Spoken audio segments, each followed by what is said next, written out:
squinty ones. I'm told that the squinty ones are collectible now. So you can never tell about collectors, can you? They love to collect the most odd things. Okay, if you just gather around here, folks, it just saves my voice a little bit, and it'll ensure that you do me right.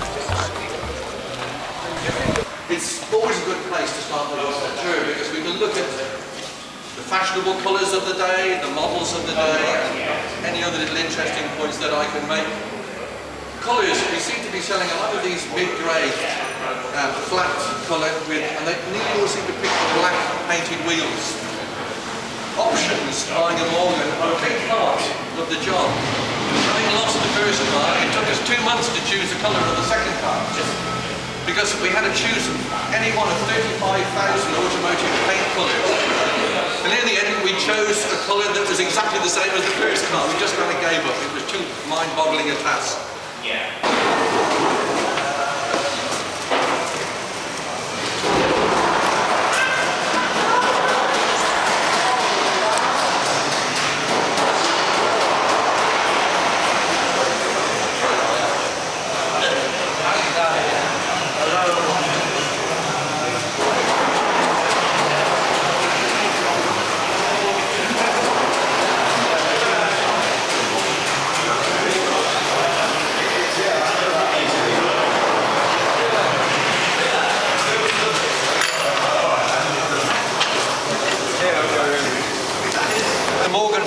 Morgan chassis. These days, a galvanised steel chassis. One of the most asked questions of me as a Morgan owner when I'm out and about in the car, they always say, do they still make them with a wooden chassis? Well, we've never made a car with a wooden chassis. Even the little three-wheeler in 1910 had a steel chassis.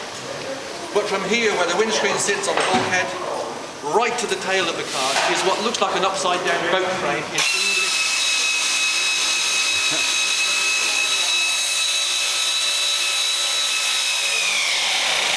English ash. And that shapes and supports. You'll do it 3 times.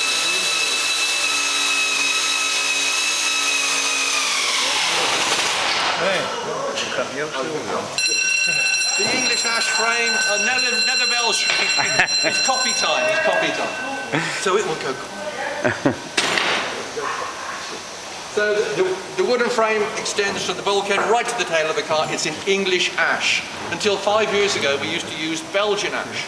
When we hit the wood shop, which is the next shop down, next but one shop down, I'll tell you about Belgian and English ash. Get that bend perfectly correct. They use the wooden pole. Can you see the wooden pole leaning against the wall? They lie it across these 2 fly press benches. They feel for the spring in the metal and just look at it until it goes just past 90 degrees, so it's a snug fit on the car. The pole, they tell me, is a telephone pole from the first factory from 1910. So they've been bending Morgan bonnets over that piece of wood for a long time. I sometimes go over and give it a little pat. It's now split from end to end, held together with clenched nails, so maybe they're due a new pole. Normally works here. The fly press, it fits the wings, the front and rear wings, onto the rolling chassis. Interestingly, the front and rear wings on the classic car are made with the same superform process that all the body panels on the Aero are built. Jason trims the inner edge of the wing. It's a long cut. Does it all, nearly all by hand with tin snips. Long scissors. He marks it with black felt tip and he sizes it according to the tyre section of that particular car. You can imagine the little 1.6 has skinnier tyres than the 3 litre and the 2 litre is somewhere in between. But so the wings, the first story is the price went up, so we had to source our ash from somewhere else, so we go to Norfolk on the east coast of England. The second story is, and I didn't believe it when I first heard it, was that the wood mill was breaking so many machine tools on the shrapnel in it from World War II. We were buying it from Belgium, from the Ardennes area, Battle of the Bulge, a lot of angry metal flying around. And I thought, well, it's a good story to tell the tours, but it may not be true. But I had an elderly man on the tour, 2 or 3 months ago, who used to build the old Morris Traveller, had the ash frame on the outside. He told me in the factory on the windowsill they had a collection of shrapnel from World War II. A few weeks ago I had a furniture maker on the tour who was using Polish ash. Had exactly the same thing, bullets and shrapnel from World War II. 2 weeks ago I had a man who restored boats, very old boats. And he said he was soaring through timber and came across lead musket balls, he thinks from the Battle of Naseby in 1645. The saw went through lead just like the wood, and he was finding discs of lead in the wood. So the trees that just stand there doing nothing, they're quite interesting items really. We'll go around the corner to our left. These are 1960 Morgan frames that they're building for a couple of clients in the United States.